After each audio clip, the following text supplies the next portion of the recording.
दिनेश निवेदिताच्या लग्नाची पूजा पार पडली.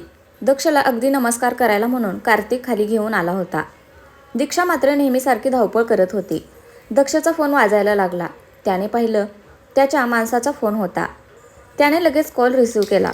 पलीकडून काहीतरी बोलणं झालं आणि दक्षच्या चेहऱ्यावर स्माईल आली. आता पुढे. दीक्षा कधीपासून त्याच्याकडे पाहत होती. त्याला हसताना पाहून ती लगेच त्याच्याजवळ आली. अय येडं, तुला काय झालं हसायला? एकटंच हसतंय.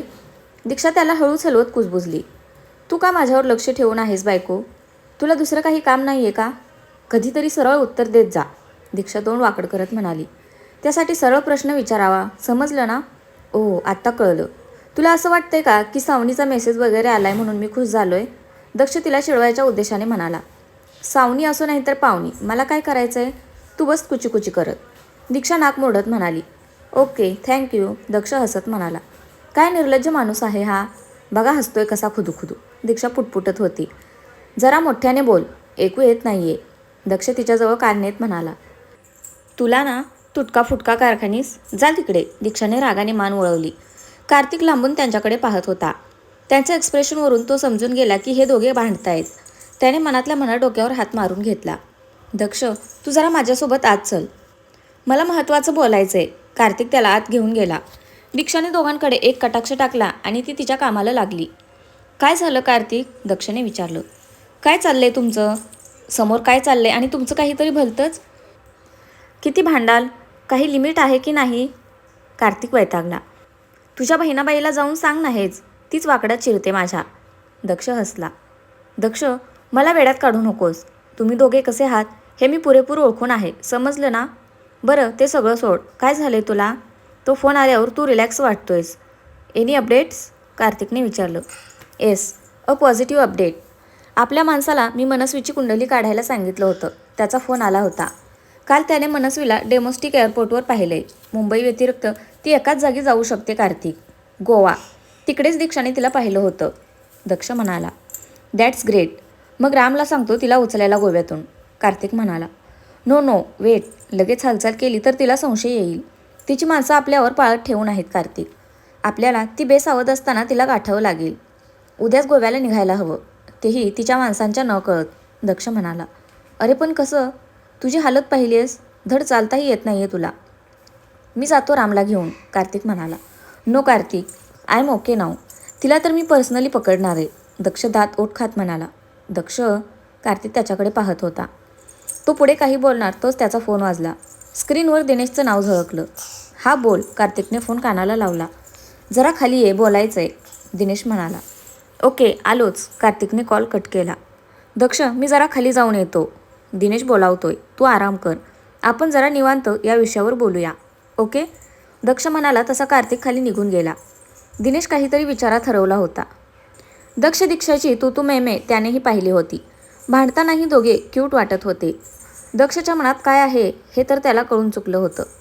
दीक्षालाही तो आवडत असावा असा त्याचा अंदाज होता, पण एक्झॅक्ट काय ते कळत नव्हतं. काही करून दोघांना एकत्र आणायचे, निदान तसे प्रयत्न तरी करायचे, हा विचार काही दिवसांपासून त्याच्या डोक्यात घोळत होता. काय रे, काय झालं? कार्तिक त्याच्याजवळ आला. बस ना, मला सांग, दक्ष कसा आहे आता? म्हणजे काही त्रास नाही ना होत त्याला? दिनेशने विचारलं.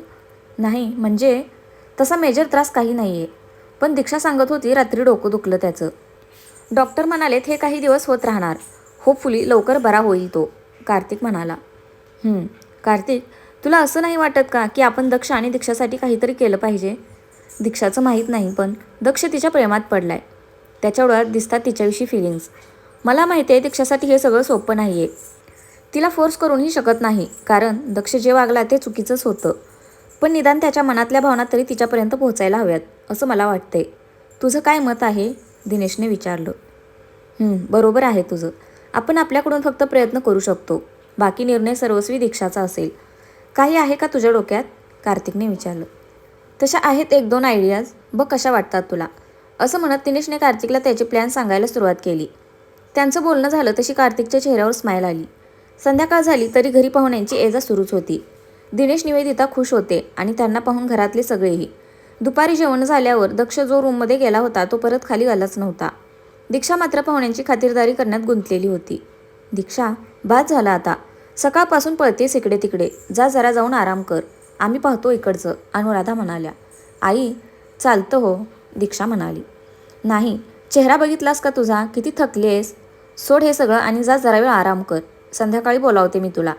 अनुराधाने आग्रहाने तिला रूममध्ये पाठवलं. दीक्षा रूममध्ये आली आणि चेंज करून बेडवर आडवी झाली. मेडिसिन्समुळे दक्षाला गाढ झोप लागायची. आताही तो झोपलाच होता. दीक्षाचं त्याच्याकडे लक्ष गेलं. असा किती शांत असतोस दक्ष, नाहीतर मला शाळेचा एकही चान्स सोडत नाहीस. कुणाचा फोन आला होता सकाळी. दक्ष खुशीत दिसत होता. मनस्वीबद्दल तर कळलं नसेल ना. असू शकतं. कधी उठेल हा झोपाळू प्राणी. दीक्षा त्याच्याकडे पाहून पुटपुटत होती. शेवटी तिलाही दमल्यामुळे झोप लागली. 6च्या दरम्यान दक्षाचा फोन वाजला. त्या आवाजाने त्याला जाग आली. त्याने शेजारी पाहिलं तर दीक्षा झोपली होती. फोन सायलेंटवर टाकत त्याने रिसीव्ह केला. बोल कार्तिक, दक्ष हळू आवाजात म्हणाला. रामने अपडेट दिले. मनस्वी गोव्याला कुठल्या तरी मुलासोबत राहते. बाकी डिटेल्स कळल्या नाही आहेत अजून. राम शोधतोय, कार्तिक म्हणाला. Okay good. रामला सांग तिच्या प्रत्येक हालचालीवर नजर ठेव आणि आपल्याला कळव. कार्तिक, उद्याचं तिकीट बुक कर आपलं, दक्ष म्हणाला. आणि दीक्षाचं काय? तिचं काय?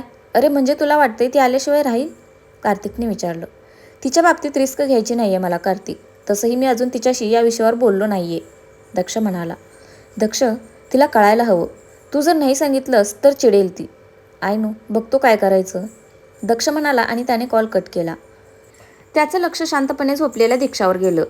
तो हळूच उठणार तोच तिच्या हातावर त्याचा हात पडला आणि तिची झोप चाळवली. दक्षने पटकन हात मागे घेतला, पण तोपर्यंत दीक्षाला जाग आली होती. कुठे चाललायस, तिने उठून बसत विचारलं. ते उठत होतो, झोपून कंटाळा आलाय, जरा चक्कर मारतो रूममध्ये, असं म्हणत दक्ष बेडवरून खाली उतरला. दक्ष, दीक्षाने हाक मारली. बोल. सकाळी कुणाचा फोन होता, मला सांगितलं नाहीस, दीक्षा त्याच्यावर नजर रोखत म्हणाली. माझ्या माणसाचा होता, असं म्हणत दक्षने तिला सगळं सांगितलं. दक्ष, तुझा मेंदू गुडघ्यात आहे का रे, स्वतःकडे पाहिलंस तू? या अशा अवस्थेत तू गोव्याला जाणारेस, अक्कल गहाण टाकलीस, दीक्षा संतापली. हे बघ, मी काहीतरी विचार करूनच हा डिसिजन घेतलाय आणि कार्तिक आहे ना माझ्यासोबत, and I am much better, Daksh त्याच्या बोलण्यावर ठाम होता. नाही, मी परमिशन नाही देणार, तू कुठेही जाणार नाही आहेस, मी जाते कार्तिकसोबत, दीक्षा म्हणाली. नो वे दीक्षा, मी तुझ्या बाबतीत रिस्क घेऊ शकत नाही, दक्ष म्हणाला. रिअली? रिस्क? तुला एकट्याने सगळं करायचं ते सांग ना. काय प्रूव्ह करायचं की किती महान आहेस दक्ष कारखानेस, का किती डॅशिंग आहेत, दीक्षा उपवासाने म्हणाली. तू समजते तसं काही नाही आहे दीक्षा, तसंच आहे, अदरवाईज एवढी मोठी गोष्ट तू स्वतःहून सांगितली असतीस मला, मी विचारायची वाट नसती पाहिलीस, दीक्षा फनकारली. दिशू, का भलते सलते विचार करतेस तू, तसं काही नाही आहे, मी म्हणालो ना तुझ्या सेफ्टीसाठीच. बास, काही गरज नाही एक्सप्लेनेशन देण्याची आणि गरज नाही आहे माझी एवढी काळजी करण्याची, मी स्वतःला सांभाळू शकते, तू समजतेस तितकीही मूर्ख नाही आहे मी, दीक्षा चिडून म्हणाली. दीक्षा, तुला ना माझं प्रत्येक वागणं खोटंच दिसते, सरळ बोलायचं जरी म्हटलं ना तरी तू मात्र माझ्याविषयी वाकडाच विचार करतेस, तुझा काय दोष म्हणा, मीच वाईट आहे. इट्स ओके, तुला हवा तसा कर तू, यापुढे मी तुला काही सांगणारही नाही की विचारणारही नाही, दक्ष हताशा सुस्कारात टाकत मागे वळला आणि टेबलला धडकला. त्याच्या पायातून कळ आली तशी दीक्षा पटकन पुढे आली. दक्ष, ती त्याचा हात पकडणार तोच त्याने तिला थांबवलं. ठीक आहे, मी यापुढे तुला त्रास करून घ्यायची गरज नाही आहे, दक्ष हळूहळू चालत बाल्कनीत गेला. दीक्षा त्याच्याशी बोलायला जात होती की दारावर नॉक झालं. तिने दार उघडलं. काकी तिला बोलवायला आल्या होत्या. संध्याकाळी तीर्थप्रसादासाठी बोलावलेले पाहुणे यायला सुरुवात झाली होती. आलेच असं त्यांना सांगत दीक्षा आवरायला निघून गेली. दक्ष बाहेरच बसून होता. नाही म्हणाला तरी नाथा काकांनी त्याला मध्ये एकदा कॉफी आणि स्नॅक्स आणून दिले होते, पण बाकी मात्र तो अजिबात जागचा हल्ला नव्हता. डोक्यात विचारांनी थैमान घातलं होतं. माझ्या डोळ्यातली काळजी दिसत नाही का तुला दीक्षा, का समजून घेत नाहीस मला, का दरवेळेस चुकीचंच ठरवतेस, तुला काही होऊ नये म्हणूनच तर हा खटाटोप करतोय ना. तिची तरी काय चूक म्हणा दक्ष, तुझ्याच कर्माची फळं भोगतोयस तू, तिच्यापासून लांब राहा दक्ष, हेच तुम्हा दोघांच्या हिताचं आहे. पण काय करू, प्रेम करायला लागलोय मी तिच्यावर, कसा लांब राहू तिच्यापासून, कितीही प्रयत्न केला तरी नाही जमत आहे मला ते. ती समोर आली की मन दगा देते. काय असणार आहे आमचं भविष्य, अजून किती दिवस लपवणार आहे मी तिच्यापासून माझ्या फिलिंग्स, दक्ष विचारात हरवला होता. दक्ष, जेवायला येतोयस ना, कार्तिक त्याला बोलवायला आला होता. हो चल, थांब जरा फ्रेश होऊन येतो. दक्ष चेंज वगैरे करून कार्तिकसोबत खाली आला. दीक्षा आणि दिव्या सगळ्यांना जेवायला वाढत होत्या. दक्ष खाली आला तसं दीक्षाचं त्याच्याकडे लक्ष गेलं. पण त्याने मात्र तिच्याकडे पाहिलंही नाही. त्याचा उतरलेला चेहरा कार्तिक आणि दिनेशच्या नजरेतून सुटला नव्हता. दोघांनी एकमेकांकडे पाहिलं. अटेन्शन मंडळी, आज दिवसभर सगळ्यांचीच धावपळ झाली आहे, सो जरा हा ताण हलका करूया, दिनेश हसत म्हणाला. म्हणजे काय करायचंय दादा, दिव्याने विचारलं. वेल, सिम्पल आहे, अंताक्षरी खेळूया, दिनेश डोळे मिचकावून म्हणाला. अरे आत्ता, काकी म्हणाल्या. अगं थोडा वेळ, तेवढाच चेंज ना. मी सुरू करतो आणि मग प्रत्येकाने टर्न बाय टर्न जे अक्षर येईल त्यावरून गाणं म्हणायचं. मंजूर, दिनेश म्हणाला. येस चालेल, दिव्या उत्साहात म्हणाली. दक्ष मात्र शांतच होता. बाकी सगळे गाणी आठवत होते पण त्याचं लक्षच नव्हतं. दीक्षा त्याच्यासमोर बसली होती. तिचं त्याच्याकडे बारीक लक्ष होतं. त्याचा पडलेला चेहरा पाहून तिला वाईट वाटत होतं. अंताक्षरीला सुरुवात झाली आणि सगळे एक एक करून गाणं म्हणायला लागले. चला चला दक्ष, तुझी टर्न, कार्तिक ओरडला तसा दक्ष एकदम भानावर आला. काय, त्याने कार्तिककडे पाहिलं. अरे लक्ष कुठं आहे तुझं, गातोयस ना. हो आले तुझ्यावर, कार्तिक म्हणाला. हो गातो ना, दक्ष सावरत म्हणाला आणि त्याने गायला सुरुवात केली. फिर ले आया दिल मजबूर क्या कीजिए, रास न आया रहना दूर क्या कीजिए, दिल कह रहा है मुकम्मल कर भी आओ, वो जो अधुरी सी बात बाकी है. दक्ष मन लावून गात होता, वरवर हसत होता, पण त्याच्या मनात काय खळबळ माजली होती ते त्यालाच माहीत होतं. दीक्षा मात्र त्याच्याकडे एकटक पाहत होती. तिला कदाचित कळलं होतं त्याला काय म्हणायचंय, पण मन मानत नव्हतं. गाणं संपलं तशा सगळ्यांनी टाळ्या वाजवल्या. त्यानंतर मात्र दक्ष तिकडे थांबला नाही. पायाचं कारण देत तो रूममध्ये जायला निघाला तशी दिव्या पटकन ओरडली. 1 मिनिट दादा, आपण अजून एक गेम खेळणार आहोत. दिव्या बा, तुझ्या उत्साहाला जरा आवर घालाच, कार्तिक म्हणाला. थोडा वेळेस ना दादा, प्लीज, दिव्याने दक्षाचा हात धरून त्याला खाली बसवलं. दिव्या ऐकत नाही पाहून नाईलाजाने तो खाली बसला. त्याला थांबलेलं पाहून दिव्या खुश झाली. सो गाईज, आता आपण न्यू गेम खेळणार आहोत. हा कपल स्पेशल गेम आहे. या गेमची सुरुवात आपले उत्सवमूर्ती आणि न्यूली मॅरिड कपल दिनेश दादा, निवेदिता वहिनी यांच्यापासून होणार आहे. दोघांनी इकडे समोर या. दिव्याने त्यांचा हात धरून त्यांना समोर घेतलं. दिनेश दादा आणि निवेदिता वहिनी, तुम्ही दोघे इथे एकमेकांच्या समोर बसा. मी टाईम स्टार्ट म्हणाले की तुम्ही दोघांनी एकमेकांच्या डोळ्यात पाहायचं. जो सगळ्यात आधी नजर झुकवेल तो हारला, दिव्या ओरडत म्हणाली. तसं सगळ्यांनी एकच कल्ला केला. सगळे दिनेश निवेदिताला चेअर करू लागले. So your time start now, Divya म्हणाली. दिनेश आणि निवेदिता एकमेकांच्या नजरेत पाहत होते. दोघांच्याही चेहऱ्यावरून आनंद ओसांडून वाहत होता. दिनेशच्या नजरेतला मिश्किलपणा पाहून निवेदिताची नजर आपोआप झुकली. दिनेश दादा, तू जिंकलास. येस, दिव्या ओरडत म्हणाली. हो बरोबर बरोबर, दिनेशचा चुलत भाऊ गंधार म्हणाला. तसे सगळे हसत टाळ्या वाजवू लागले.